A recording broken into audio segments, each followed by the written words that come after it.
Bonsoir tout le monde, bienvenue à cette première conférence sur les oméga-3. Donc, c'est une série de 2 conférences. Donc, la première va être plus générale, durant laquelle je vais parler, bien sûr, aussi des bénéfices santé des oméga-3, la différence entre le PA, le DHA, qui sont en anglais, les acronymes en anglais. En français, c'est l'AEP et l'ADH. En fait, les différents types d'oméga-3, ça sert à quoi, les bénéfices santé dans l'organisme? C'est quoi les dosages qu'on devrait prendre? C'est quoi un dosage thérapeutique?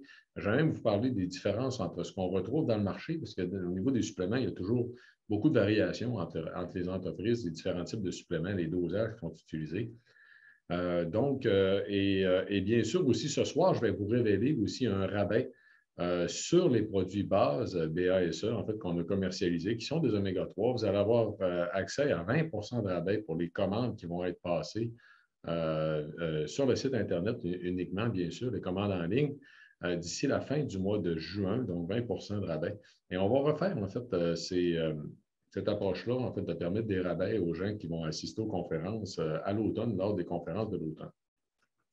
Donc, bienvenue tout le monde, en fait, à cette conférence, la série de conférences Vitali. Il devrait y avoir une trentaine d'autres conférences aussi à l'automne qu'on va annoncer au mois d'août.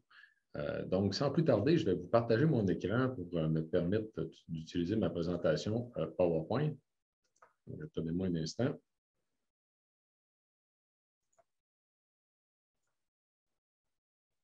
Voilà. Donc, la conférence de ce soir porte sur les oméga-3. Donc, la première de 2 conférences, la deuxième est mercredi prochain, le 15 juin, 19h à 20h, comme ce soir, toujours via le système Zoom, donc en virtuel. Donc, les oméga-3, mieux comprendre les bénéfices pour votre santé. Donc, durant la conférence de ce soir, je vais vous faire une courte présentation de Eden Technologies avec les produits Vitali et Base, en fait, parce que Base, c'est des oméga-3. Donc, vous allez voir, je vais vous expliquer aussi le fait qu'on peut aussi prendre à la fois donc, des suppléments et à la fois aussi des oméga-3. Donc, on peut combiner pour certaines raisons de santé. Je vais en parler aussi durant la présentation de ce soir.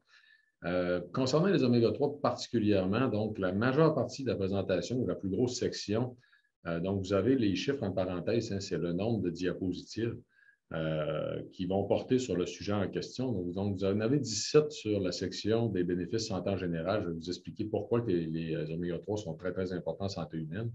On va parler des sources alimentaires, bien sûr. Après ça, des suppléments, des choses à considérer dans le marché.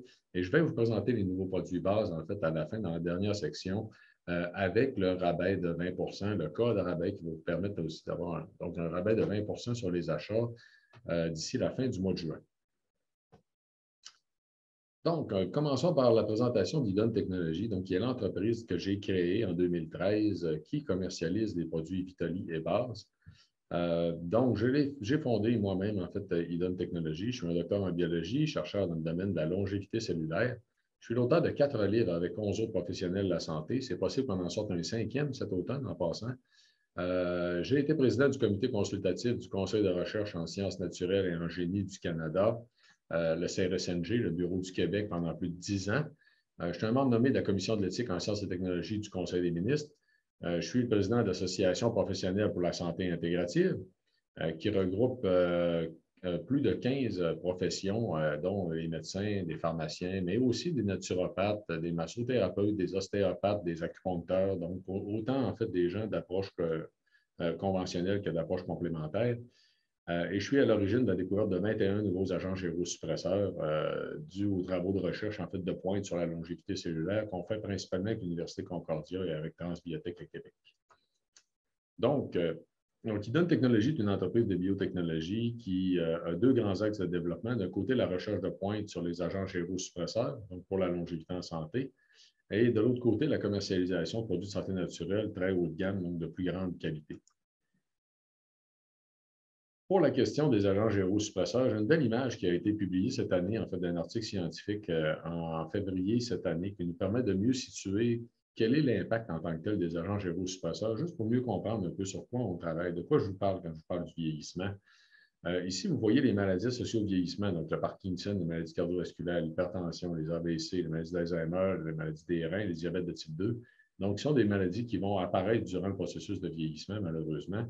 Les approches pharmaceutiques conventionnelles vont essayer de traiter, entre autres, les symptômes, traiter ces maladies-là suite à leur apparition. Donc, nous vont travailler après l'apparition des maladies, donc avec le traitement d'une maladie spécifique.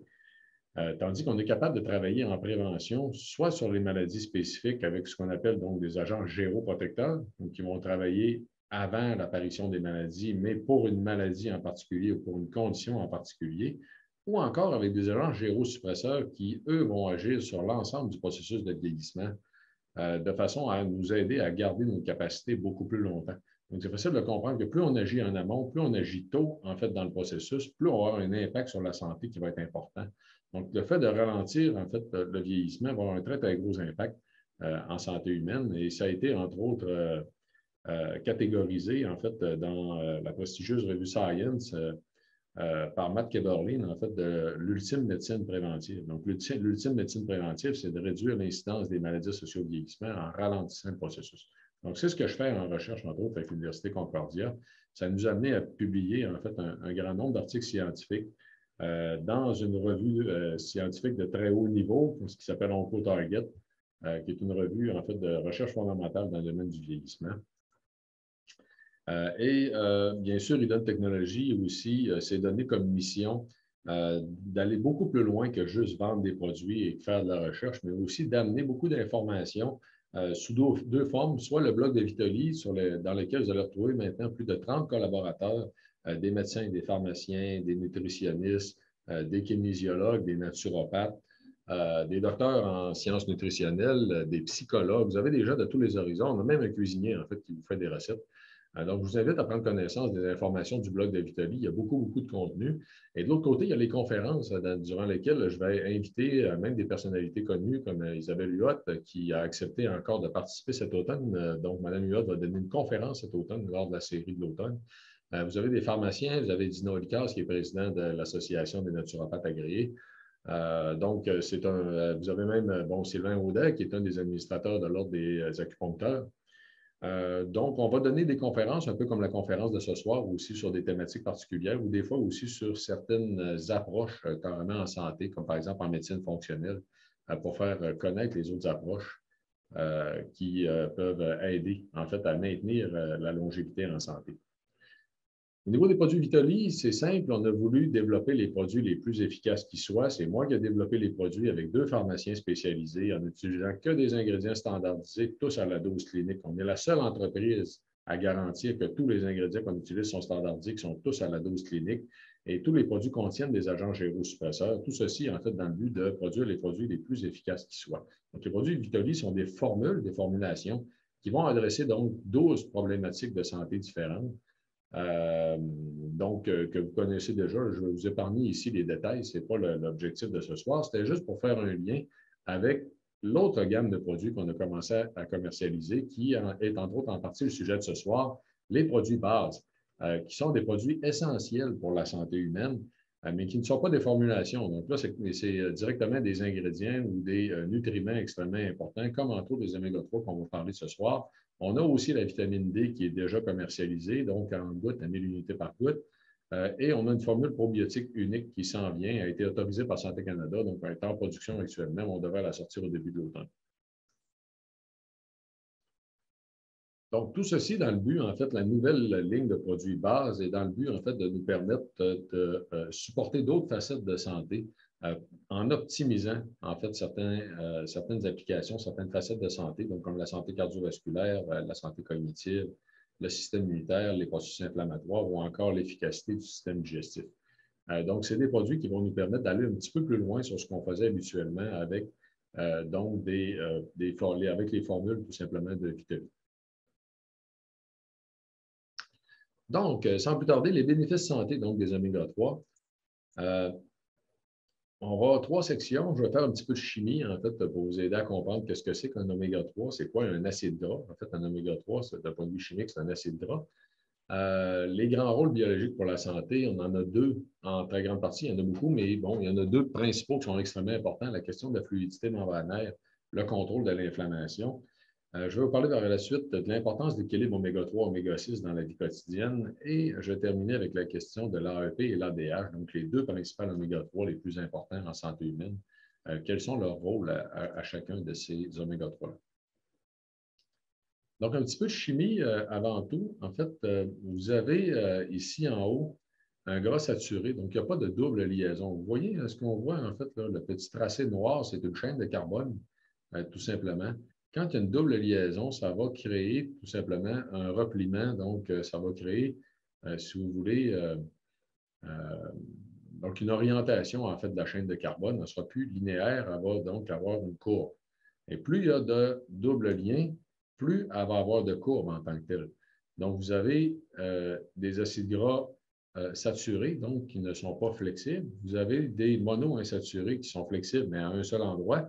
Et vous avez des polyinsaturés, comme les oméga-3, excusez-moi, donc qui vont être flexibles à plusieurs endroits. Vous avez les oméga-3 et les oméga-6 aussi qui sont flexibles à plusieurs endroits.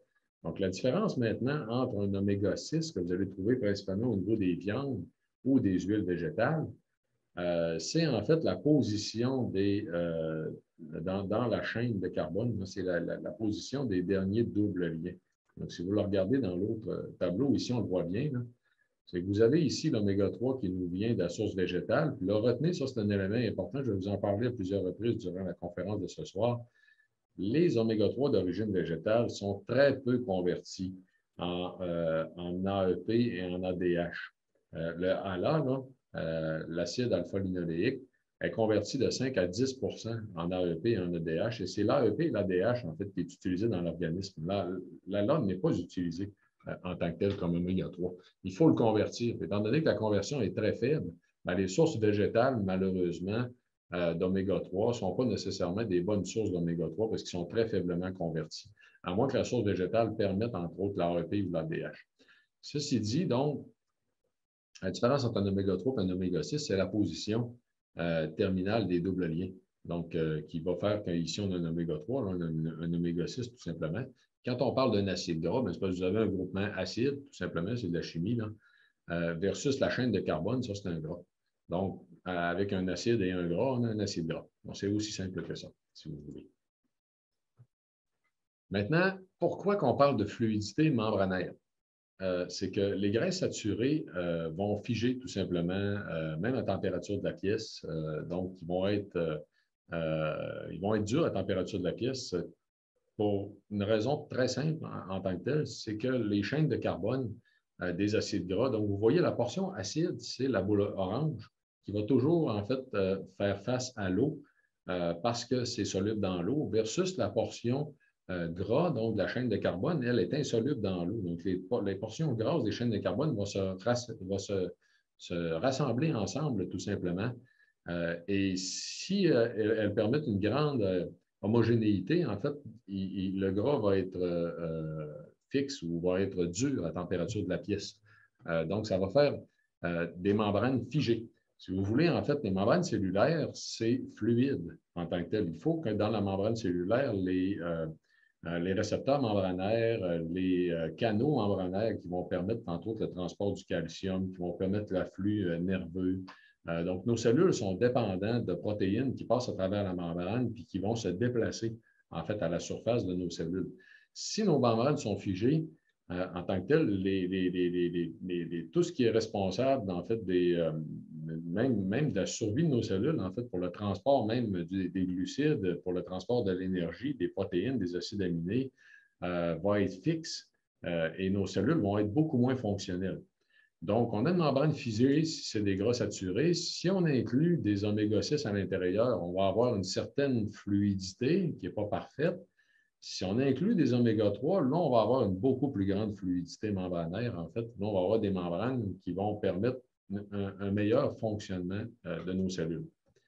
Donc, ça fait longtemps que c'est connu en santé humaine. Là, même déjà en 1990, on savait que le contenu en oméga-3 des membranes cellulaires expliquait les bénéfices de la baisse les bénéfices des gras polyinsaturés sur la baisse du mauvais cholestérol sanguin par l'augmentation des récepteurs cellulaires au LDL. C'est que le fait justement que les membranes cellulaires soient plus fluides vont faire en sorte qu'il va y avoir plus de récepteurs pour le LDL, qui est le mauvais cholestérol, va permettre un meilleur captage du mauvais cholestérol par les cellules, ce qui va faire baisser des taux sanguins. Donc, on a déjà des mécanismes qui étaient connus il y a quand même longtemps, on parle ici en 1990, ça fait déjà plus de 30 ans. Ici, vous avez justement une membrane cellulaire pour vous donner un peu une idée un petit peu plus visuelle là, de quoi ça a l'air des protéines transmembranaires, les canaux protéiques, en fait, les protéines qui vont passer à travers les membranes. Pourquoi la fluidité membranaire est importante? Justement, c'est pour permettre l'ancrage de ces protéines-là, le déplacement, en fait, des protéines dans les membranes, les canaux, qui vont garder, en fait, la fonctionnalité de vos cellules. Et ici, j'attire votre attention en passant, là, si vous... le cholestérol, deux grandes raisons, aussi deux très grandes raisons biologiques d'utilité. D'un côté, toute la production des hormones. Il y a beaucoup d'hormones qui dépendent de notre production de cholestérol qui est produit par le foie, mais aussi son rôle à l'intérieur de la fluidité membranaire. Donc, vous voyez ici. Donc, le cholestérol est aussi essentiel à la vie en passant. Donc, il n'y a rien qu'une forme de cholestérol. On parle de bon cholestérol puis de mauvais cholestérol, mais dans le fond, c'est qu'il y a juste une forme de cholestérol, c'est que c'est la façon dont on le transporte au niveau sanguin qui vont faire en sorte que ça peut causer, augmenter les risques de maladies cardiovasculaires, puis c'est dû à des protéines de transport. Ce n'est pas le cholestérol en tant que tel. Donc, ce qu'on appelle le mauvais cholestérol, c'est des protéines de transport qui transportent du cholestérol. Donc, ceci dit, ça vous permet d'avoir une image un peu visuelle. Gardez à l'idée que le plus important ici, là, c'est que les oméga-3 sont essentiels au bon fonctionnement de nos cellules, dû entre autres à leur impact sur le fonctionnement des membranes, sur la fluidité membranaire. Donc, c'est le premier concept que je vais vous montrer. Le deuxième concept qui est extrêmement important de comprendre dans les bénéfices de santé des oméga-3, c'est l'inflammation. C'est que les oméga-3 sont utilisés par le corps humain pour produire les molécules anti-inflammatoires, versus les oméga-6 sont utilisés par le corps humain pour produire les molécules pro-inflammatoires. Donc, les oméga-6 sont essentiels aussi. Puis là, vous allez dire, c'est quoi les oméga-6? Vous allez voir tout à l'heure, je vais vous présenter des sources d'oméga-6. On va parler des sources alimentaires. Je vais vous présenter les sources d'oméga-6. Donc, retenez qu'ils sont essentiels aussi à la vie humaine. Le problème, c'est question de quantité. C'est toujours une question de quantité, un peu comme le sucre. Donc, les oméga-6 vont être utilisés pour produire l'inflammation. Ça va augmenter aussi l'agrégation plaquettaire et ça va augmenter la contraction des vaisseaux sanguins. Donc, les oméga-6 ont un impact aussi dans le développement de l'hypertension. Tandis que de l'autre côté, les oméga-3 vont faire le contraire. On va avoir une baisse de l'inflammation, une réduction de l'agrégation plaquettaire et une réduction aussi de la contraction des vaisseaux sanguins, donc de la pression artérielle. Maintenant, c'est des impacts extrêmement importants. Le rôle dans l'inflammation a des impacts extrêmement importants sur une multitude de facettes en santé humaine, dont la santé cardiovasculaire, où là, on va parler, entre autres, de prévention d'hypertension et des risques d'AVC. Au niveau du système immunitaire, dans le fonctionnement du système immunitaire, je vais même vous donner un exemple tout à l'heure dans le cas de la COVID-19. La douleur, la mobilité, bien sûr, qui sont dépendants aussi des processus inflammatoires, et le fonctionnement du cerveau, en fait, qui est dépendant des oméga-3, mais aussi des processus inflammatoires. Donc, dans le développement, c'est le rôle, entre autres, de l'ADH. Je vais en parler tout à l'heure, qui est très important. Je vais en parler beaucoup plus la semaine prochaine, en passant. Dans l'humeur aussi, la question de la dépression, je vais en parler plus en détail aussi la semaine prochaine. Et son rôle aussi dans la mémoire, en fait, pour le fonctionnement du cerveau. Donc, la problématique, où est le problème avec les oméga-3? La problématique nous vient du régime nord-américain. C'est que notre façon de s'alimenter, malheureusement, en Amérique du Nord, fait en sorte qu'on a un débalancement énorme entre la quantité d'oméga-6 qu'on va consommer versus la quantité d'oméga-3.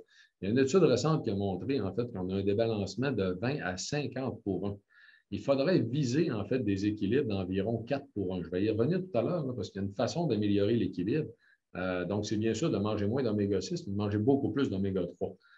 Mais malheureusement, on est terriblement débalancé. Puis vous savez, si on est débalancé entre 20 à 50 pour 1, en fait, de plus d'oméga-6 versus oméga-3, on va avoir tout simplement un fonctionnement du corps humain qui va être pro-inflammatoire. On va avoir tendance à produire beaucoup trop de molécules pro-inflammatoires et ça va accélérer, en fait, ou faciliter le développement d'un très grand nombre de maladies.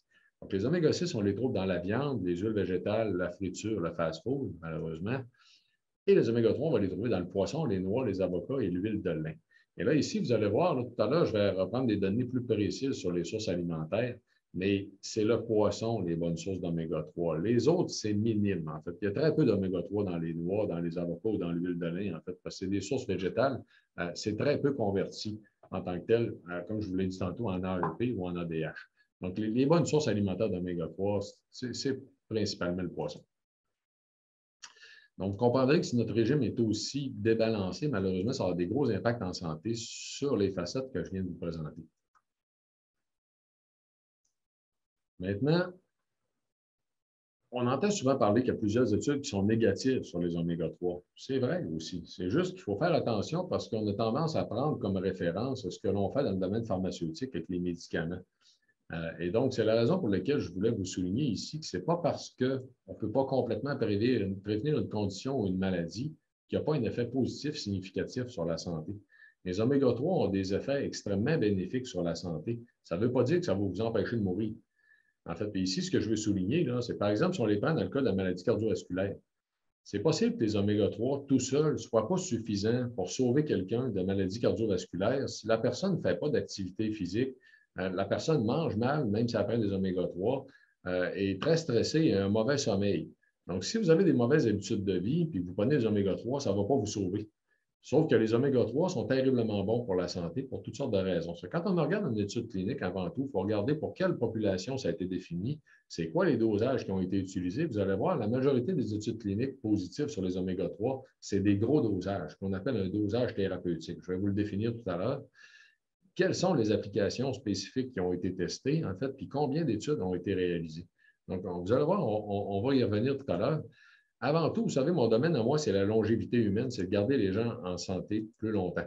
Donc, pour ce faire, en fait, je vais vous parler avant tout, justement, des bénéfices des oméga 3 sur la longévité.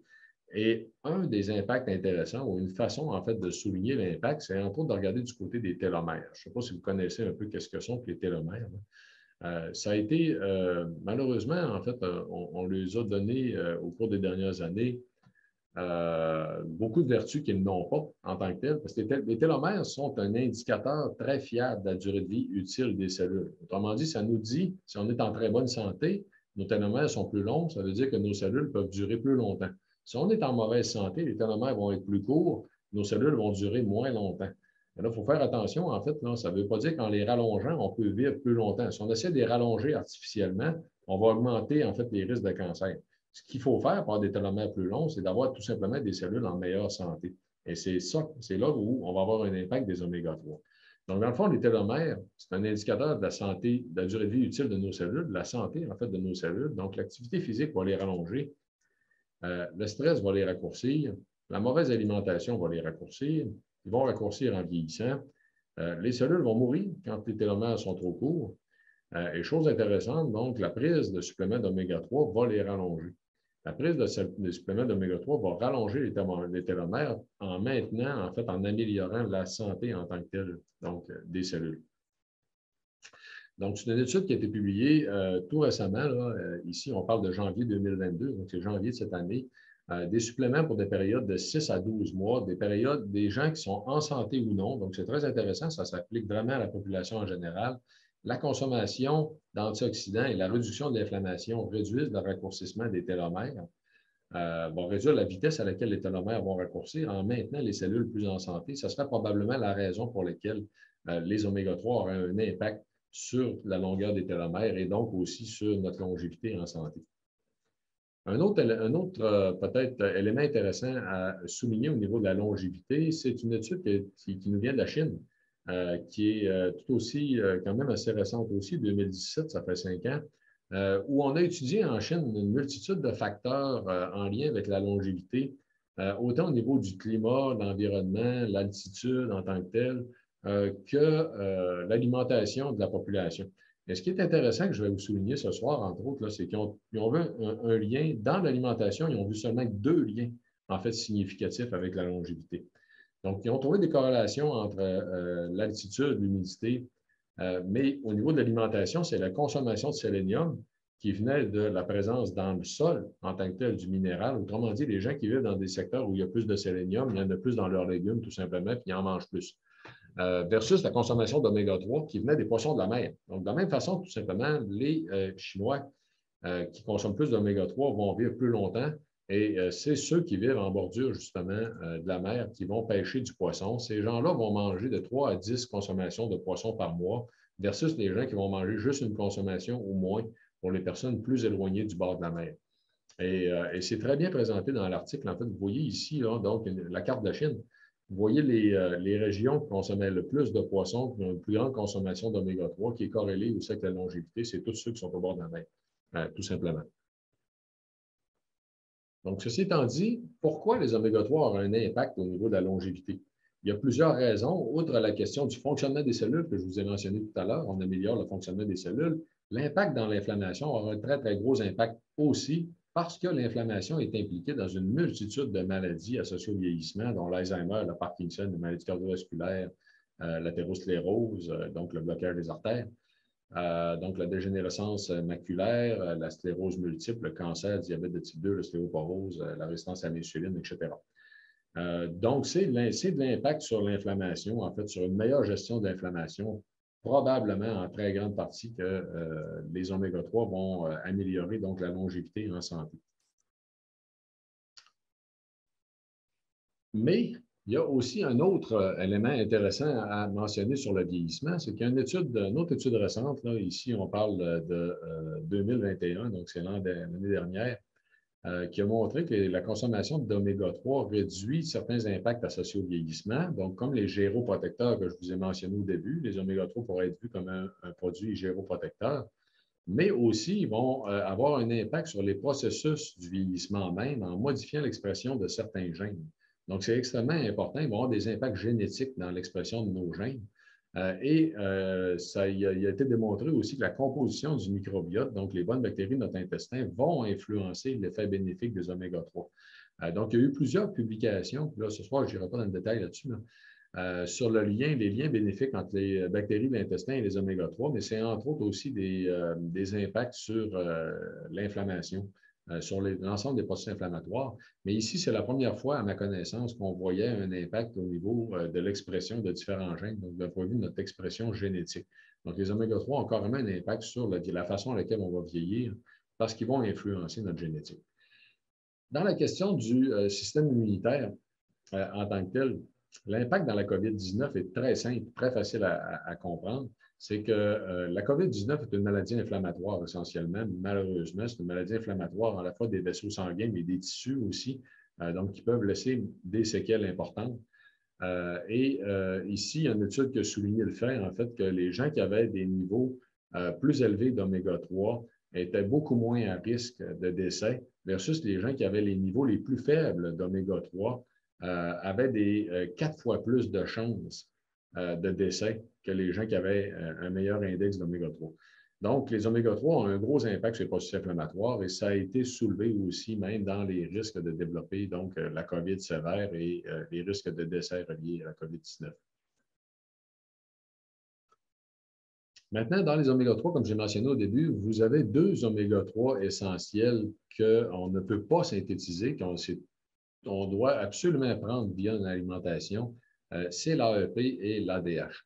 Et bon, les 2 types d'oméga 3 sont utilisés pour des raisons différentes au niveau de l'organisme. Donc, je vais vous en parler rapidement, mais vous allez voir la semaine prochaine, à la conférence que je vais donner la semaine prochaine, je vais aller plus loin sur chacun de ces bénéfices santé-là. Donc, la semaine prochaine, je vais vous parler plus aussi du rôle de l'AEP au niveau de l'état d'esprit, son rôle aussi dans les maladies cardiovasculaires, le rôle au niveau des processus inflammatoires. Donc, c'est l'AEP qui va être recommandé, entre autres, pour les processus inflammatoires, donc pour son effet anti-inflammatoire. Au niveau de l'ADH, les études ont démontré des impacts beaucoup plus importants au niveau de la santé cognitive, dans le développement du cerveau, entre autres, donc y compris le focus, les capacités cognitives, mais aussi le développement en tant que tel de l'enfant, le développement du cerveau pendant la gestation, chez la femme enceinte. Et vous allez voir, il y a tellement d'impact au niveau de la femme enceinte. Il y a une nouvelle étude qui vient d'être publiée, là, qui a fait une revue de littérature qui inclut donc des études cliniques qui portent, je pense, c'est tout près de 275 000 personnes. C'est énorme, en fait, la documentation qu'on a maintenant au niveau de l'importance des oméga 3 dans le développement de l'enfant et dans le développement, justement, du fœtus pendant la grossesse. Donc, je vais vous en parler aussi la semaine prochaine plus en détail. Ceci dit, maintenant, les sources alimentaires au niveau des oméga 3. Je vous l'ai mentionné tout à l'heure, hein, les sources végétales. Donc, tout ce que vous voyez ici, C'est une bonne source d'oméga 3 végétale. Le problème, c'est que les sources végétales, on va convertir de 5 à 10 de ces oméga 3-là en AEP et en ADH. Donc, le taux de conversion est très faible. Donc, techniquement, en fait, ce n'est pas des bonnes sources d'oméga 3 pour nous. Donc, c'est des sources qui contiennent beaucoup d'oméga 3, mais ce n'est pas des bonnes sources d'oméga 3 pour l'humain, en fait, parce qu'il faut les convertir, puis le taux de conversion est très bas. Dans les bonnes sources, techniquement, d'AEP et d'ADH, c'est tout du poisson. En tant que tel, c'est les poissons gras, donc le hareng, le maquereau, le thon rouge, le saumon. Il faut savoir que c'est quand même des dosages assez élevés. On peut avoir quand même beaucoup d'oméga 3, même dans une canne de sardines en tant que tel. Donc, ceci étant dit, c'est quoi la dose quotidienne de l'alimentation? Est-ce que c'est possible d'en prendre suffisamment des oméga 3 par l'alimentation? Bien, regardez bien, je vais juste vous souligner une publication très récente. Ça a été publié cette semaine, le 6 juin. Donc, ça vient tout juste, c'est tout chaud. Ça vient tout juste d'être publié.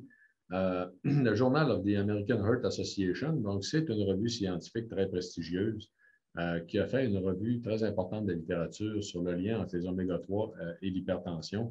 On parle d'une méta-analyse qui recoupe 71 essais cliniques.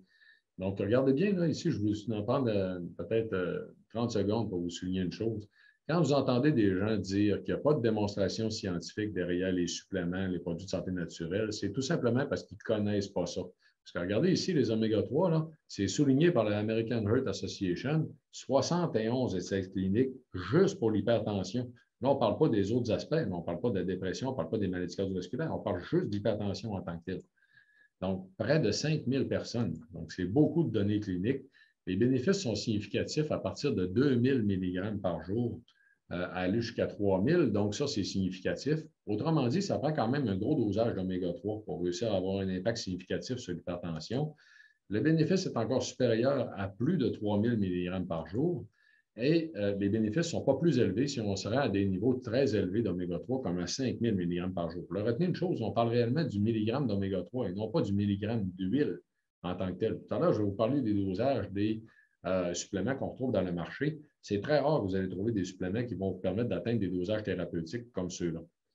Donc, l'étude souligne, entre autres, que c'est pris soit par l'alimentation ou par les suppléments. Donc, d'une façon comme dans l'autre, de l'autre, on peut les prendre par l'alimentation si on est capable d'en manger suffisamment. On souligne aussi que 120 à 150 grammes de saumon va donner environ 3000 mg. Écoutez, ça varie dans la littérature là, parce qu'on a des données que parfois, ce qu'on va avoir pour le saumon, en fait, la donnée, ça va être 1500 mg. Mais bon, considérons que c'est 3000. On va prendre le chiffre le plus élevé, donc que ce soit encourageant. Est-ce qu'on les prend par l'alimentation ou par les suppléments?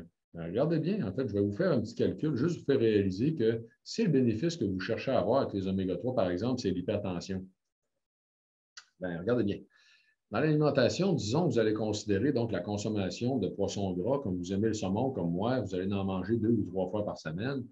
Et vous allez aussi manger des œufs, en fait, qui contiennent des oméga 3. Hein. On peut acheter des œufs à l'épicerie qui ont été nourris volontairement de la graine d'Alain, qui vont contenir plus d'oméga 3. Il faut savoir que les œufs contiennent des oméga 3. On parle d'environ 150 mg d'oméga 3 pour 2 œufs.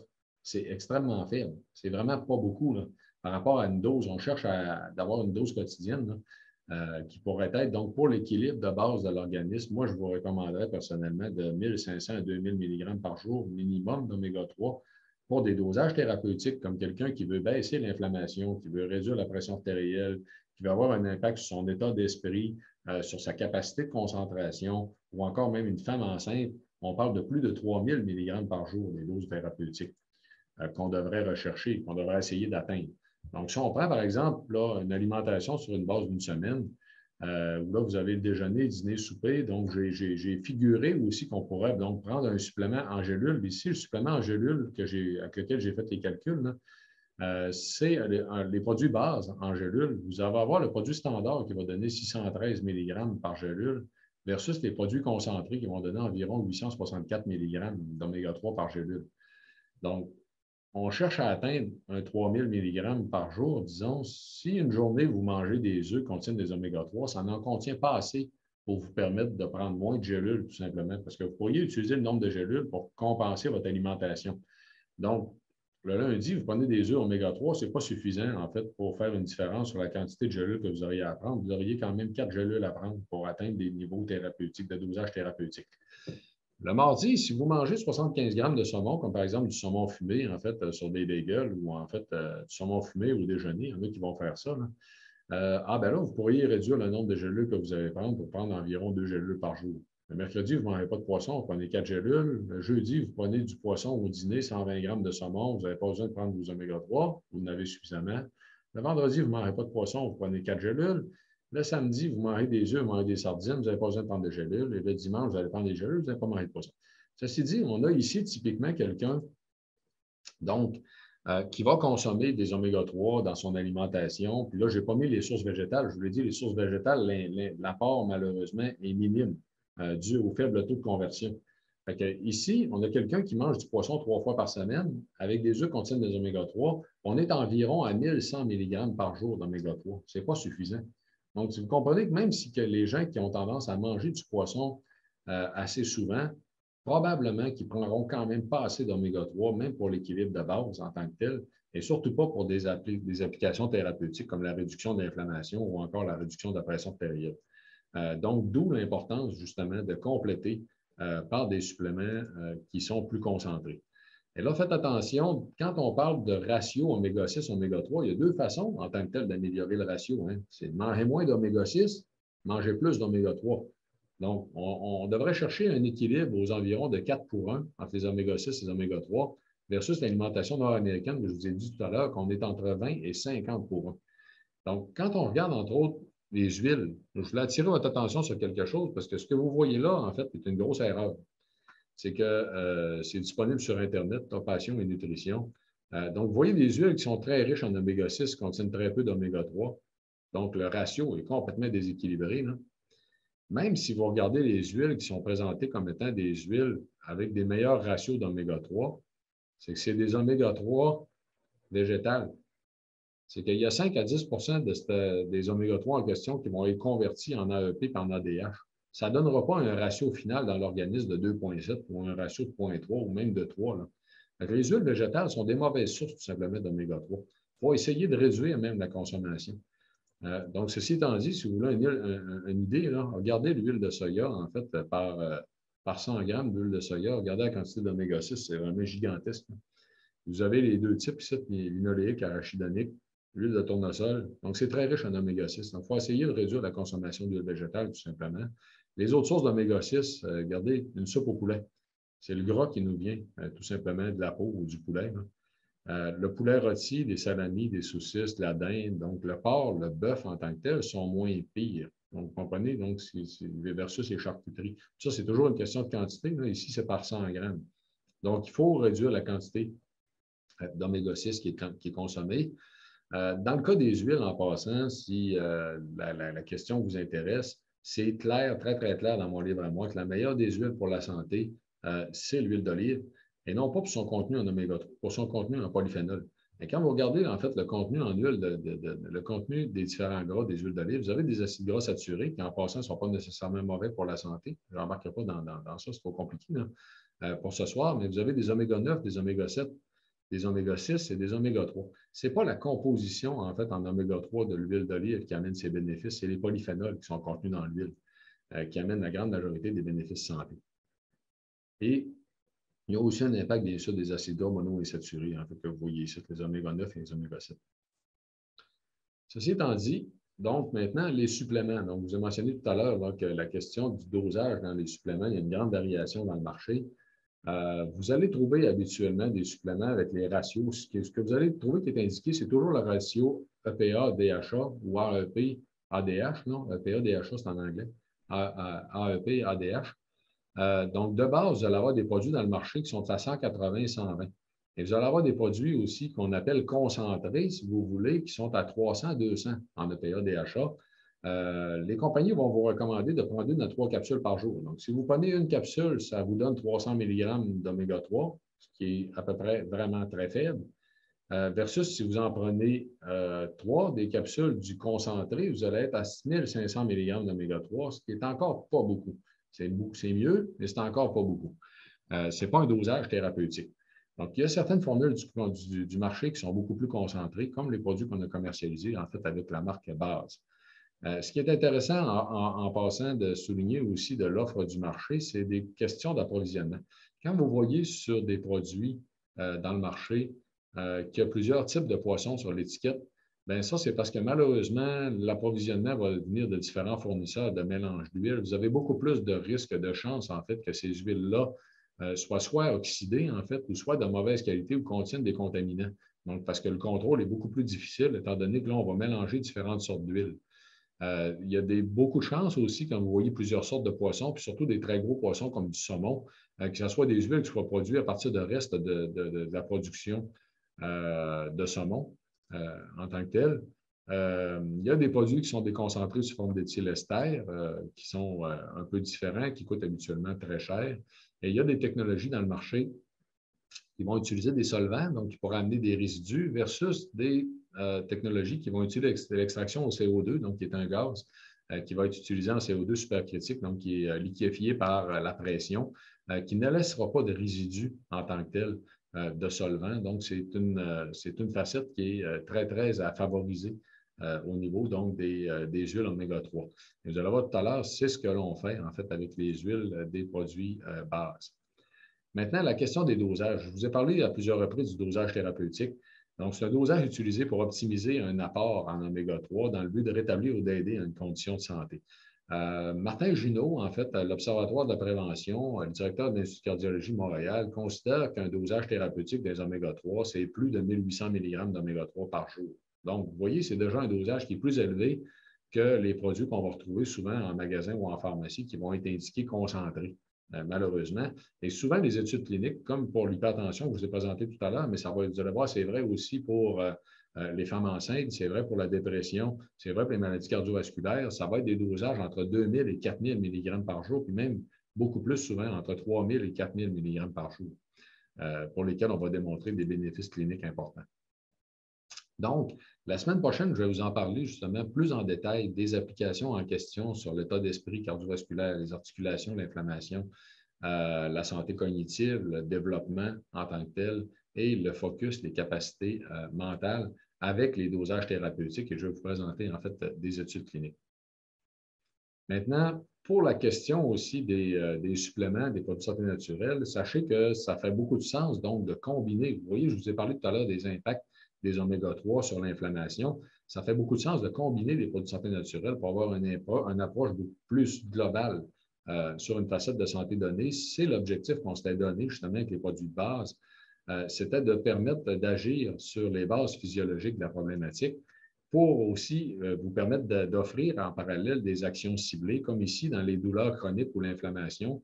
On va proposer à la fois des mécanismes d'action actifs, donc avec Vitaly Articulation, qui va agir à la fois sur l'inflammation, la douleur, mais aussi sur la mobilité en réduisant les processus inflammatoires, avec des cercles vicieux apparentés, parce que les gens qui ont des problèmes de douleur chronique, habituellement, ont des problèmes de sommeil. Et quand on améliore le sommeil, on va réduire aussi la perception des douleurs. Et de la même façon, en fait, un autre cercle vicieux apparenté, c'est l'oxydation systémique. C'est que les gens qui dorment mal ont plus d'oxydation systémique, vont ressentir plus de douleur, malheureusement. Donc, c'est un second cercle vicieux. Donc, ça va nous permettre justement de proposer des approches qui sont beaucoup plus intégratives, qu'on pourrait proposer aussi sur d'autres facettes, comme la question de l'état d'esprit. On va recommander habituellement des produits enrichis en AEP, où là, on pourrait prendre aussi, en fait, Vitaly Énergie et ou, en fait, Vitaly Stress Anxiété et Vitaly Sommeil, ou du côté de la santé cognitive, le faire avec un oméga 3 enrichi en ADH, où là, on peut ajouter mémoire et santé cognitive, et aussi, en fait, Vitaly Bien Vieillir, qui va réduire l'oxydation systémique, mais au niveau du cerveau aussi, en tant que tel. Donc, ça m'amène à vous présenter un petit peu plus en détail, justement, les produits bases. Qui sont des produits de l'essentiel au quotidien. Ça va m'amener aussi à vous donner le code pour le rabais de 20 que vous pouvez avoir sur les achats en ligne, en fait, d'ici la fin du mois de juin. Donc, les trois nouveaux oméga 3 bases, qu'est-ce qui les différencie au niveau du marché? Premièrement, l'approvisionnement. L'huile des oméga 3 provient 100 des anchois. Pourquoi c'est intéressant d'utiliser les anchois? Il y a plusieurs raisons. Premièrement, les poissons en question sont pêchés spécifiquement pour nous autres. On n'utilise pas de résidus de la pêche. Donc, les anchois sont pêchés pour la production d'oméga 3. C'est des poissons qui se nourrissent exclusivement d'algues. Donc, ce n'est pas des prédateurs. Ils ne vont pas accumuler, en fait, des toxines qui vont nous venir de la chaîne alimentaire. Donc, il y a beaucoup moins de chances d'avoir une accumulation de métaux lourds. Et c'est les poissons qui ont la plus courte durée de vie des poissons utilisés pour la production d'oméga 3, ce qui va réduire les risques, justement, de retrouver des polymères, des microplastiques ou encore là, des métaux lourds. Donc, au niveau des oméga 3 bases, c'est un approvisionnement qui est directement de la pêche, sans intermédiaire ni résidus de poisson. C'est transformé frais à froid par distillation moléculaire. Il n'y a pas de solvant qui est utilisé, donc il ne peut pas avoir de résidus de solvant.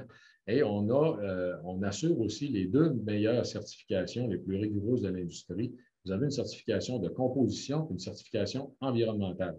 Donc, les deux certifications en question sont le Friend of the Sea, qui est une certification environnementale, et le IFOS, qui est une certification de composition, qui est la certification la plus rigoureuse de l'industrie, qui nous permet en fait d'aller chercher une validation externe sur la composition des huiles pour démontrer que ce qui est écrit sur l'étiquette, c'est réellement ce qui est dans la bouteille. Donc, exactement comme on l'a fait pour les produits Vitoli, avec les oméga 3, on est allé vers des standards beaucoup plus élevés que ce qui est exigé par Santé Canada. Donc, si on les prend un à un, en fait, pour vous expliquer un peu la composition, l'usage, vous avez le premier, l'oméga 3 hautement purifié, qui est standard. Donc, le base standard, tout simplement, va vous donner 2450 mg d'oméga 3 par jour. C'est environ 9 fois la dose de PA que vous avez dans les formules de base 180, 120, donc que vous trouvez en pharmacie ou en magasin. C'est une dose thérapeutique quotidienne. Donc, qui va habituellement être recommandé donc, pour le bon fonctionnement de vos cellules, pour la santé en général ou tout simplement pour l'équilibre en oméga 3. Donc, autrement dit, si vous n'avez pas de problématique de santé particulière à adresser, mais vous voulez prendre des oméga 3 pour être certain du bon fonctionnement de vos cellules, vous pouvez aller vers base standard, qui va être un peu moins dispendieux, en fait, que les deux formules plus concentrées. Je vais vous montrer les prix tout à l'heure en même temps. Donc, au niveau de base AEP, donc lui qui est enrichi en AEP va être utilisé pour l'état d'esprit, la santé cardiovasculaire, les processus inflammatoires en tant que tel. Donc, c'est plus de 10 fois les dosages habituels des formules de base que vous trouvez en magasin ou en pharmacie. Donc, c'est une dose thérapeutique, bien sûr. Et là, on parle de 3450 mg par jour d'oméga 3. Donc, vous pouvez bien sûr ajuster, comme je vous l'ai montré tout à l'heure, selon votre consommation de poisson. Donc, vous pouvez juger du nombre de gélules que vous pourriez prendre par jour. C'est la même chose pour l'ADH, où là, il est encore même un petit peu plus élevé. On parle de 3560 mg d'oméga 3 par jour pour celui qui est plus concentré en ADH, pour la santé cognitive, pour le focus, les capacités mentales et aussi, bien sûr, le développement donc, du fœtus ou la femme enceinte en tant que telle. Donc, ça va être fortement recommandé. Et je vais vous donner, comme je l'ai mentionné tout à l'heure, beaucoup plus de détails sur des bénéfices santé, des études cliniques récentes, en fait, sur ces facettes de santé-là, lors de la conférence de la semaine prochaine. Donc, grosso modo, au niveau des prix, un élément fort intéressant à vous souligner, c'est que le produit standard est à 24,99, lui enrichi en EPA est à 39,99, lui enrichi en DHA ou en ADH est à 39,99 aussi. Donc, c'est des doses thérapeutiques quotidiennes qui vont vous permettre le plus faible coût d'oméga 3 en milligrammes par jour. Vous allez voir, je vais faire un comparatif avec des produits très populaires dans le marché. Et le 4 gélules vous permet aussi d'ajuster la dose, comme je vous l'ai dit tout à l'heure. Et rappelez-vous, on achète directement de la source sans intermédiaire. Donc, si on se compare tout simplement, vous allez voir, en fait, si on fait une comparaison avec une marque concurrente très connue, avec un produit qui est vendu une bouteille par mois, en fait, comme nous, on le fait, tout simplement. Ici, vous avez un produit standard, donc 2 gélules par jour qui est recommandé. Vous avez 60 gélules par bouteille, 29,99. Nous autres, on a 120 gélules par bouteille. Hein, c'est 4 gélules par jour, mais le dosage que vous allez avoir, c'est 2450 mg par jour d'oméga 3 et non pas 1250. Ici, vous avez 1250. C'est à peu près la moitié du dosage que ce que nous autres, on a dans le produit standard, puis on est moins cher que eux. Vous comprenez? Même chose, en fait, si vous regardez, lui, enrichi en EPA, 50 la bouteille. Donc, et la concentration de dosage est beaucoup moins élevée que nous autres. Versus, en fait, encore ici, on a, lui, enrichi en ADH. Bien, l'enrichissement est quand même assez faible, surtout par rapport à nous autres. On a plus que 3 fois son dosage. Pour un prix. Donc, ici, on est à 39,99, lui est à 34,99. Donc, si on ramène le prix de la dose thérapeutique, nous, on respecte les dosages thérapeutiques. Si on ramène les prix, en fait, en dollars par 1000 mg d'oméga 3, regardez bien ce que ça vous donne. Donc, sur le produit standard, on est à 10,20 versus 23,99. Sur le produit enrichi en EPA, on est à 11,59 par 1000 mg versus 25 pour le concurrent. Et sur le produit enrichi en ADH, on est à 11,23 versus 29,15, en fait, pour le concurrent. Donc, on est beaucoup moins cher, à moins de 50 du coût, en fait, par 100 mg d'oméga 3 que la compétition sur des produits de plus grande qualité. Donc, ça vous a, j'espère, éclairé sur la raison pour laquelle Idun Technologies a décidé, donc, en plus de commercialiser les produits Vitali, de lancer aussi la ligne base, qui sont des essentiels au quotidien, les oméga 3, la vitamine D3, et là, on a un probiotique qui s'en vient pour le début de l'automne.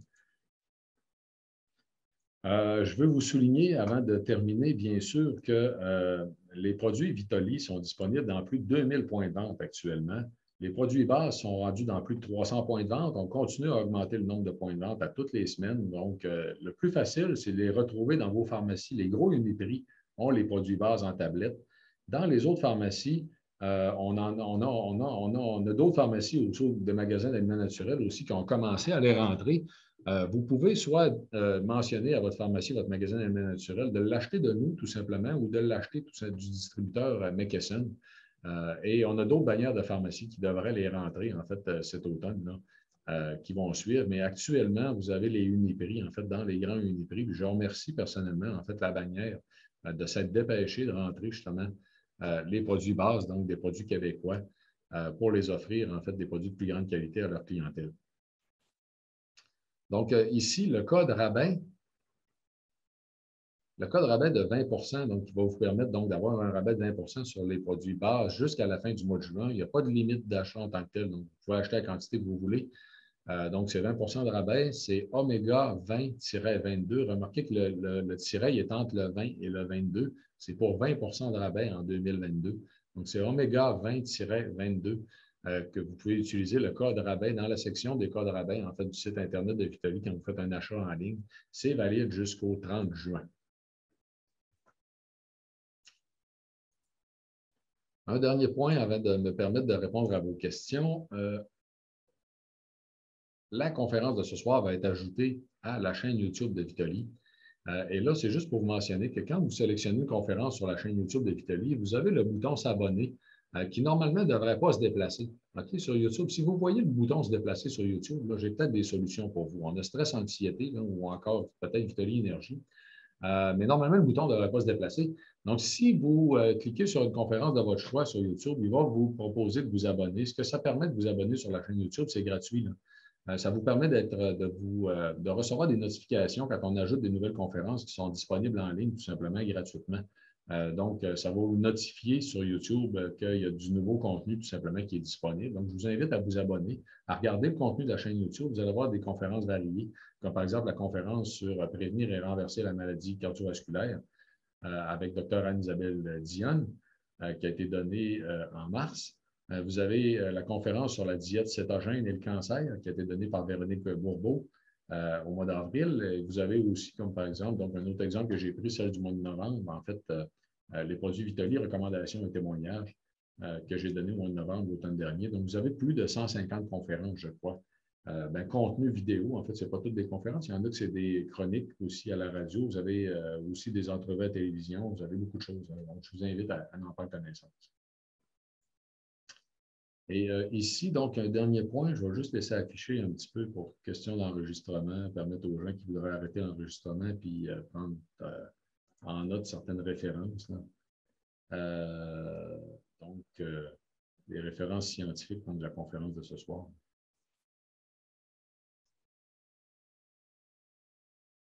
Et je vais bien sûr rester disponible pour répondre à vos questions. Donc, merci pour votre attention. En tant que tel, je vais y aller en passant, je vais y aller par la boîte des questions-réponses. Je vous invite à utiliser la boîte des questions-réponses. C'est plus facile à gérer que la boîte à discussion en tant que tel, s'il vous plaît. Donc, dites-moi s'il y a des contre-indications vu la sclérose en plaques et je suis sous le médicament Ocrevus. En fait, pour les contre-indications reliées aux médicaments, il faut que vous en parliez avec votre pharmacien.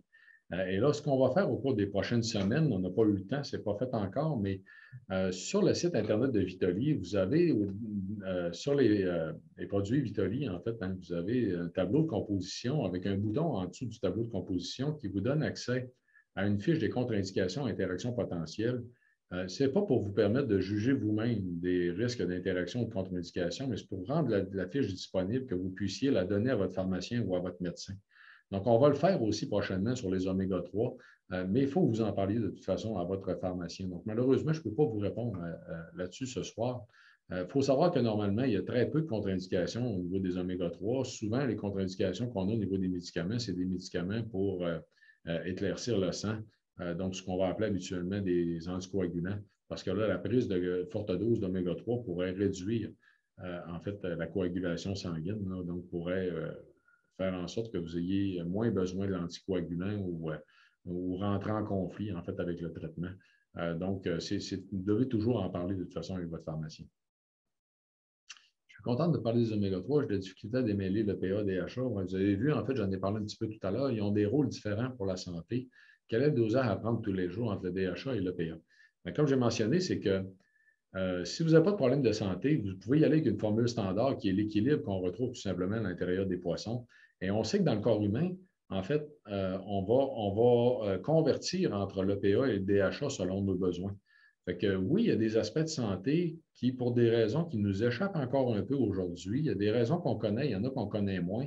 Il y a des facettes de santé où on va référer à plus d'EPA ou plus de DHA, comme par exemple, en fait, les facettes anti-inflammatoires vont utiliser plus d'EPA. Pour la dépression, en fait, l'état d'esprit, ça va être plus d'EPA. Pour le développement du cerveau, on va aller vers plus de DHA en tant que tel, ou pour même le fonctionnement du cerveau en tant que tel, on va aller vers plus de DHA. Mais habituellement, si c'est pour la santé en général, vous pouvez prendre le produit standard, tout simplement, qui va vous donner l'équilibre naturel qu'on trouve à l'intérieur des poissons. Comment calculer notre taux d'oméga-3? Ouais, malheureusement, vous ne pourrez pas calculer. C'est un peu compliqué. Les taux d'oméga-3 sont habituellement calculés avec un dosage précis des membranes des globules rouges. Donc, ils testent le taux d'oméga-3 qu'on va retrouver à l'intérieur des membranes des globules rouges. Mais ce n'est pas un test facile à faire. Je ne crois pas que ce soit facilement accessible. Puis de toute façon, je ne suis pas sûr que ça vous sert à quelque chose de le savoir.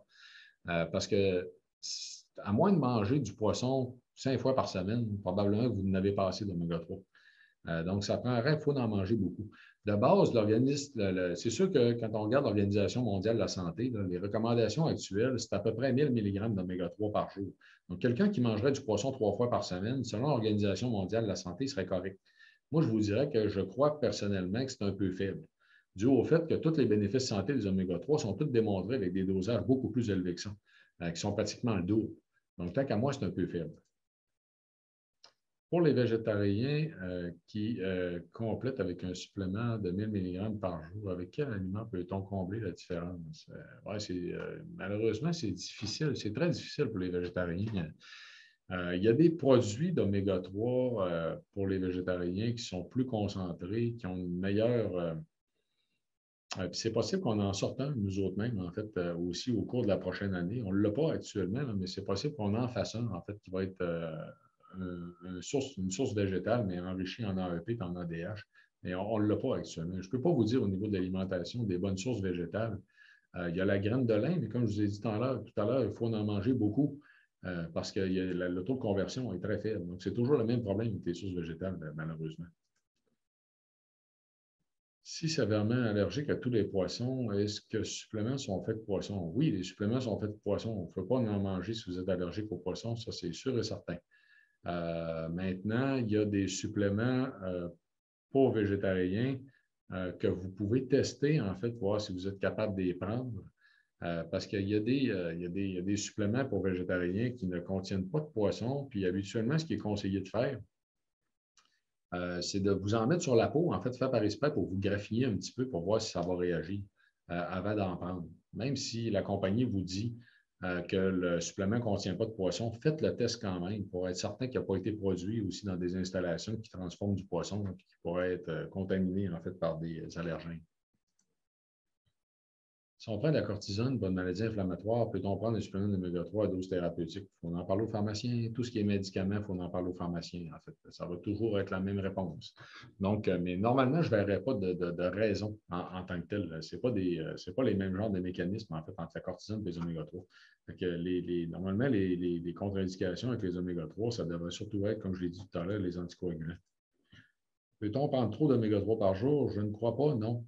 En fait, les Inuits du Grand Nord prennent 4000 à 5000 mg par jour tout le temps. Fait que ça serait très étonnant d'être capable d'en prendre trop en tant que tel. Il semblerait que ça aurait un impact à éclaircir le sang, mais tant qu'à moi, au niveau de la santé, ça peut être bénéfique, tout simplement, à moins d'avoir des problèmes de coagulation sanguine. Y a-t-il danger de prendre trop d'oméga 3 et vitamine D? Non, la vitamine D non plus, il n'y a pas de danger en tant que tel. Écoutez, même des doses très, très élevées. Vitamine D, gardez à l'idée, que si vous allez au soleil une journée, en maillot de bain, par exemple, en 20 minutes, vous allez produire 20 000 unités. Donc, si vous passez une journée à la plage, là, si c'était possible de prendre trop de vitamine D, tout le monde s'en malade, malheureusement. Donc, non, je ne pense pas non plus. Ni pour les oméga 3, ni pour la vitamine D. Devons-nous prendre des oméga 3 avec de la nourriture? Techniquement, non, ça n'a pas d'importance. Il n'y a pas de problème, en fait. Vous pouvez les prendre n'importe quand. Y a-t-il danger de prendre trop d'oméga 3? Je viens d'en parler. Pour les personnes véganes, vous pensez faire une version? Oui, en fait, effectivement. On a toute la formule. En fait, on a des autorisations de mise en marché, mais on n'a pas encore le produit. Donc, oui, c'est possible, en fait, au cours de la prochaine année qu'on le fasse. Actuellement, on ne l'a pas. Les suppléments liquides d'oméga 3 sont-ils absorbés aussi bien que les capsules? Ça ne change rien. C'est exactement la même affaire. Ça change complètement rien. Donc, l'absorption, c'est la même chose, que ce soit en capsule ou que ce soit sous forme liquide. Quel produit choisir pour protéger contre la COVID? Mon Dieu. En fait, les ratios d'oméga 3 sont importants. Côté COVID, je vous l'ai mentionné tout à l'heure, si vous cherchez à améliorer la santé de votre système immunitaire, moi, ça va de soi, je vous conseillerais Vitali Immunité. Alors, on a le produit le plus complet sur le marché pour supporter le système immunitaire puis réduire à la fois aussi la durée et les risques d'infection des voies respiratoires supérieures. Donc, c'est des allégations de Santé Canada, ce que je viens de vous mentionner. Donc, c'est Vitali Immunité. Pour une maladie inflammatoire de l'intestin, quelle serait la meilleure bouteille à acheter d'oméga 3? Écoutez, normalement, pour l'inflammation, c'est lui enrichi en AEP. Pour les maladies inflammatoires de l'intestin, c'est fortement conseillé, en fait, d'en parler avec une nutritionniste qui est spécialisée dans le domaine. On a une des collaboratrices du blog de Vitali qui se spécialise dans le domaine, justement, des maladies inflammatoires de l'intestin. Elle s'appelle Hélène Baribeau. Vous pouvez, dans le blog de Vitali, vous pouvez regarder les collaborateurs. Là, vous allez voir Hélène Baribeau. Il y en a juste une Hélène, de toute façon, dans le blog. Vous allez avoir, en fait, dans sa biographie, ses coordonnées, en fait, pour la contacter. Si vous voulez la contacter, Hélène se spécialise dans les problèmes d'inflammation intestinale. En est-il de l'oxydation des gélules elles-mêmes post-transformation? Faut-il les mettre au frigo? Oui, effectivement. En fait, quand le pot est ouvert, moi, je conseille à tout le monde de les mettre dans le frigo. Le mien, mon pot, il est dans le frigo. Donc, avant qu'il soit ouvert, c'est moins grave parce qu'il y a un disséquant à l'intérieur. Il y a très peu de risques, en fait. Il y a très peu d'humidité à l'intérieur des bouteilles, donc il y a très peu de risques d'avoir de l'oxydation. Mais techniquement, on devrait mettre les oméga 3 au frigo, en fait, pour réduire les risques d'oxydation quand le pot est ouvert. Que penser des oméga 3 vegan d'air? En fait, il y a des oméga vegan qui sont de très bonne qualité. C'est ça, j'ai mentionné tout à l'heure. Il y en a de très bonne qualité, justement. Il y en a dans le marché des beaux produits qui ont été développés. Puis c'est possible qu'on l'offre nous-mêmes. En fait, on ne l'avait pas prévu pour l'automne. Je peux peut-être même regarder si ce serait possible de le faire. Mais on a l'autorisation de mise en marché, donc ça s'en vient. Si ce n'est pas à l'automne, ça va peut-être être en début d'année, mais on va en avoir un bientôt. Est-ce que vous aurez un pamphlet par écrit de cette conférence? Non, malheureusement. On ne fournit pas d'écrit en tant que tel, mais la conférence va être disponible sur la chaîne YouTube de Vitali, ça fait que vous allez pouvoir la réécouter. Donc, il y a beaucoup des conférences qui sont disponibles sur la chaîne YouTube de Vitali, comme je mentionnais tout à l'heure. Ça fait que vous allez pouvoir facilement la réécouter. Et vous avez aussi beaucoup de contenu dans le site Internet de Vitali. Il y a un onglet base maintenant où là, vous pouvez lire en tant que tel le contenu sur les différents produits, les bénéfices des différents types d'oméga 3. Donc, c'est très bien décrit. Donc, vitali.ca, vous allez trouver en fait les produits bases aussi à l'intérieur.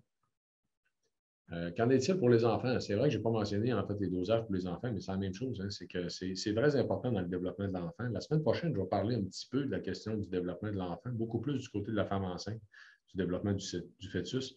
Mais je vais en parler aussi, en fait, du bénéfice au niveau des enfants, parce qu'il y aura un lien avec la réduction, entre autres, des risques de développer des allergies plus tard dans notre vie. Même les risques de cancer, en fait, versus la prise d'oméga 3 chez la mère. Il y a des liens qui ont été faits entre la prise d'oméga 3, même chez les femmes, puis les risques de cancer du sein. Il y a beaucoup d'aspects de santé. Donc là, pour les enfants, je ne peux pas vous dire le dosage recommandé exact, non, mais c'est sûr que malheureusement, on ne peut pas se fier au dosage recommandé par Santé Canada. Ils sont tout le temps trop faibles. C'est comme des dosages habituellement pratiquement insignifiants. Non? Et ça, je pourrais peut-être vous revenir en tant que tel, en fait, pour les enfants, parce que c'est possible qu'on en développe aussi pour les enfants. Mais techniquement, ouais, ça, je pourrais peut-être vous revenir. Écrivez-moi. Si vous avez des questions, en fait, que je ne peux pas répondre ce soir, écrivez-moi par courriel. Répondez au courriel qui vous est envoyé pour confirmer la conférence de ce soir, puis je vais vous revenir tout simplement. Peut-on comparer biodisponibilité, conversation d'huile d'anchois et de krill? En fait, techniquement, en passant, j'ai déjà été vice-président sciences et développement pour Neptune Technologies Bioressources qui commercialisait de l'huile de krill. Donc, j'étais impliqué même dans le développement des produits pour les essais cliniques. Donc, c'est une facette que je connais terriblement bien.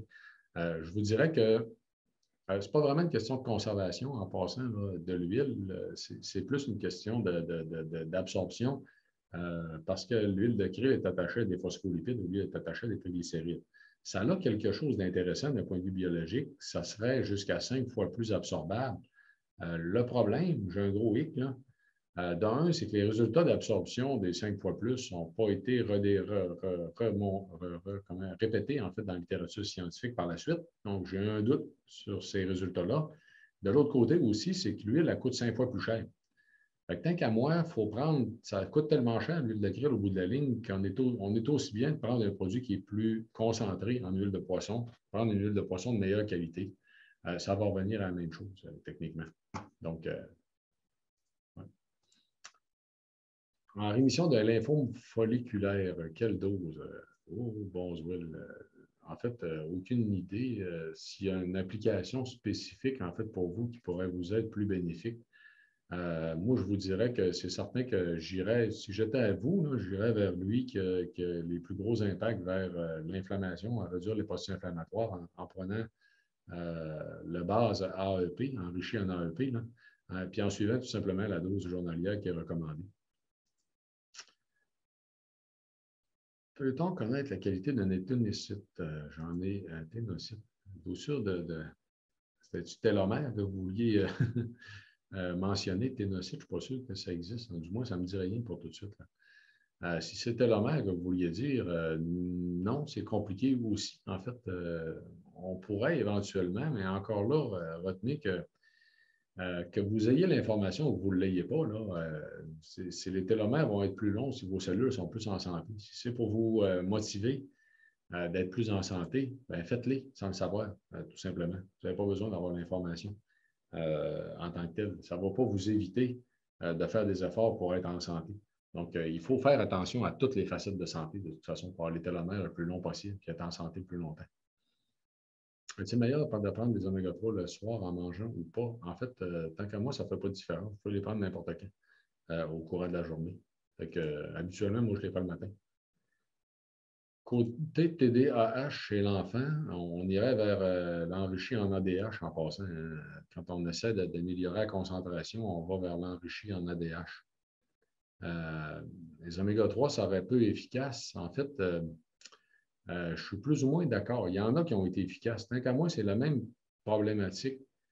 Il en prenait-tu assez? Il prenait quoi au juste? Tant qu'à moi, c'est la même problématique que quand on regarde la pression artérielle ou les maladies cardiovasculaires. Si vous regardez les publications des maladies cardiovasculaires, vous allez trouver plein de publications qui disent que les oméga 3 ne permettent pas de réduire les risques de maladies cardiovasculaires.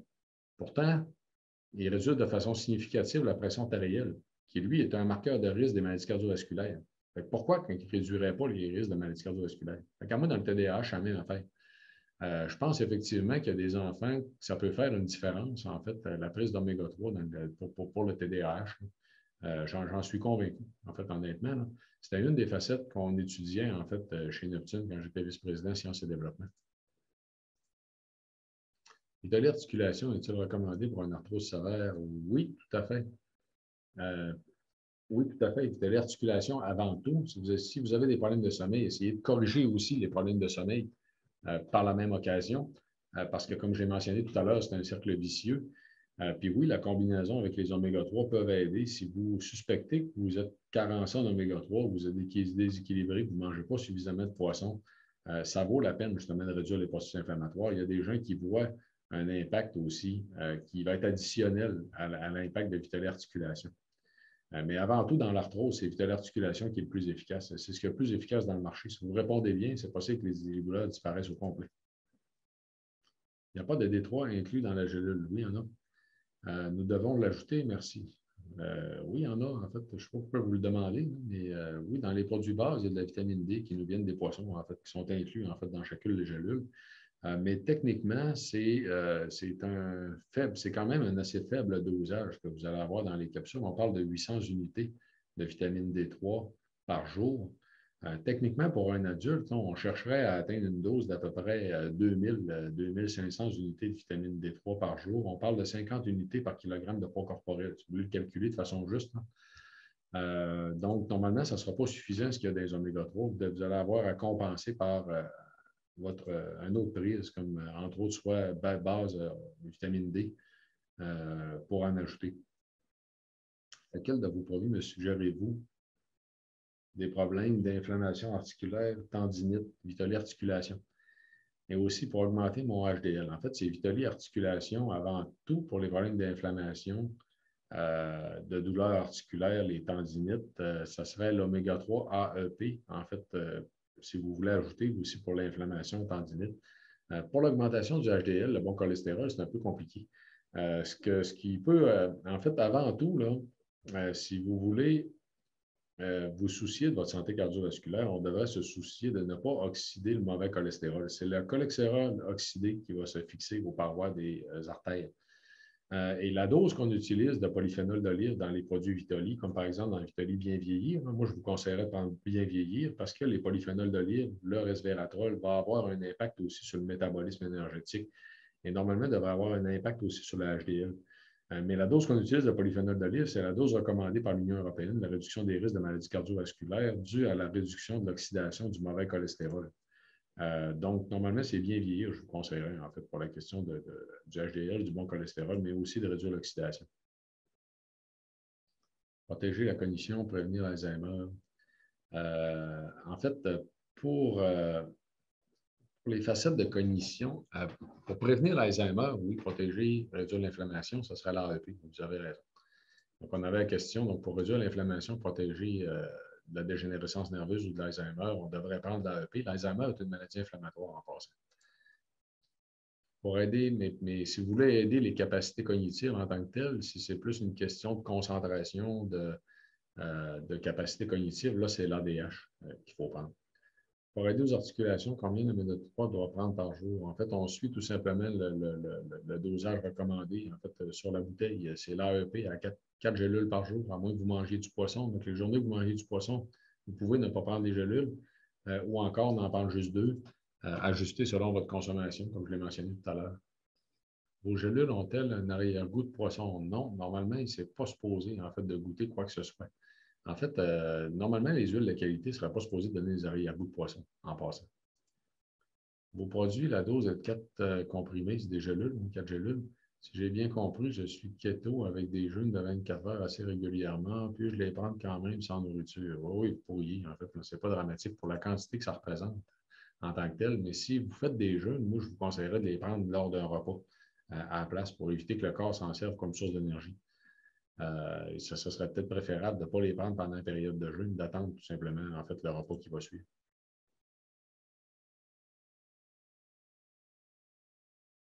Oui, oui, merci. Effectivement, la certification à IFOS, c'est la meilleure certification de l'industrie, ce qu'on utilise en fait pour le dosage en tant que tel des oméga-3. 20h16, je vais en prendre encore quelques-unes. Merci pour les remerciements. Le dosage pour les enfants 5 à 9 ans, malheureusement, je ne le sais pas. Il aurait fallu que je vérifie. Là. Je ne suis pas sûr en tant que tel. Donc, écrivez-moi par courriel. Je vais vérifier puis je vous répondrai. Est-ce que les poissons d'élevage contiennent moins d'oméga? Pas nécessairement, mais on a des plus gros risques d'avoir des présences de contaminants dans les poissons d'élevage, d'avoir des présences de pesticides, en fait, ou encore d'antibiotiques, malheureusement. Donc, dans notre cas, ce n'est pas du poisson d'élevage, justement. C'est du poisson sauvage. Je mets mes capsules dans une dosette. Pensez-vous que mes gélules ont le temps de s'oxyder? Non, je ne pense pas. Si vous faites des dosettes de 7 jours, ce n'est pas dramatique.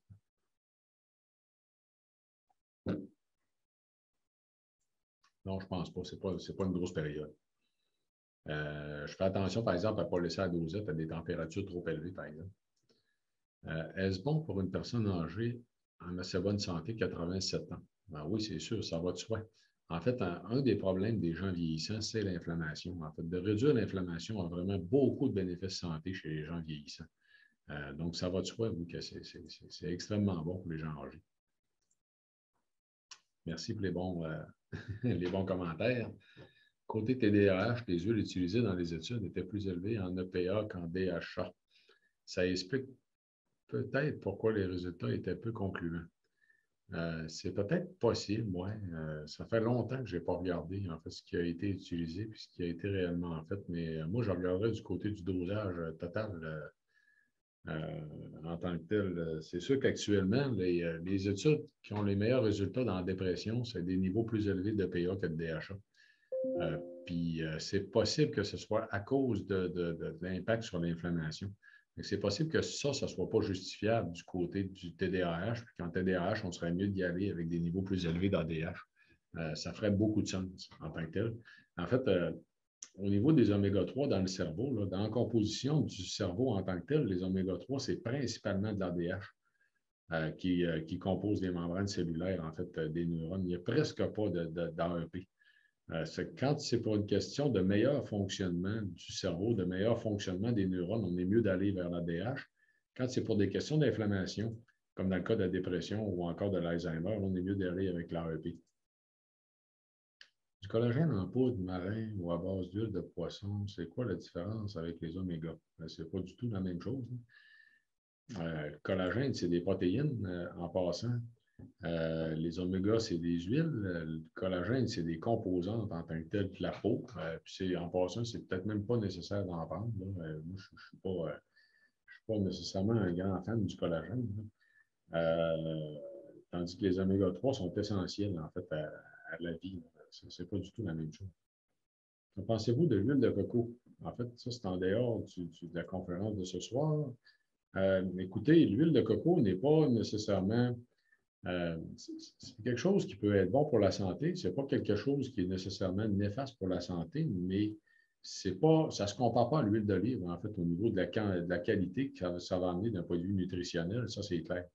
Ce qui a fait beaucoup augmenter l'intérêt au niveau de l'huile de coco des dernières années, c'est la présence de molécules spécifiques qui vont favoriser la production des corps cétogènes. Mais encore là, vous n'avez pas besoin de prendre de l'huile de coco pour produire des corps cétogènes, en fait, pour produire des cétones. Vous n'avez pas besoin, pas en tout. Ça ne change rien pas en tout en passant, ou pratiquement pas. À moins que vous soyez quelqu'un qui fait de la diète cétogène pour un cas, par exemple, d'Alzheimer. Mais outre ça, là, je ne vois pas l'intérêt. Un truc pour avaler facilement le comprimé, difficile à dire, je vous dirais. Moi, je les prends avec de l'eau, je n'ai pas de difficulté à les avaler, en fait, là, les gélules. Sinon, je ne sais pas exactement. Vous pourriez les percer. Il y en a qui les percent tout simplement pour favoriser des avalées. Vous pouvez les percer pour avaler le contenu tout simplement. Il n'y a pas de problème à faire ça non plus. Si oxydé est autant efficace quand même, non. Malheureusement, en fait, les huiles oxydées ne sont pas bonnes pour la santé.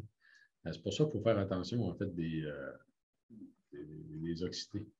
La question du collagène, c'est parce que malheureusement, c'est parce que c'est marqué le collagène, vous ne conseillez pas.